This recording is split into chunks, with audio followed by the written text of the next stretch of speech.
Samantala, garbage collection sa Barangay Tulyao, Santa Barbara, Pangasinan naging atrasado dahil daw sa kawalan ng tagahakot ng basura. Narito ang report. Lunes ang schedule ng garbage collection sa Barangay Tulyao, Santa Barbara, Pangasinan. Pero kahapon lang nahakot ang mga basura. Nagtataka raw ang mga opisyal ng barangay kung bakit sila lang ang na-require ng LGU na magtalaga ng garbage collector sa barangay. Ang sunod na tanong ko po, sa buong barangay, 29 barangays ba ng Santa Barbara? Ang sagot sa akin, no. Only in Barangay Tulyao. Wala kaming inallocate na personal services para dyan po. Hindi kami nakapagplantilla. Opo, hindi dating ginagawa. Pag magpa-pilot testing kami, nagsisimula kaming ayusin yung aayusin, uunahin namin yung magaling, right?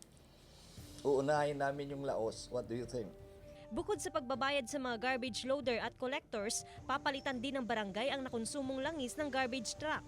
Tugon daw ito para matulungan ang LGU sa kakulangan umano ng pondo dahil sa dami ng volume ng basura na nakokolekta sa bawat barangay. Dati, ang mga kawani ng Menro ang umiikot sa lahat ng barangay para kolektahin ang kanilang basura. Pero ngayon, tinaasan ang alokasyon ng pondo ng barangay para may magamit sa pampasahod sa kanilang garbage collectors at iba pang gastusin sa waste management.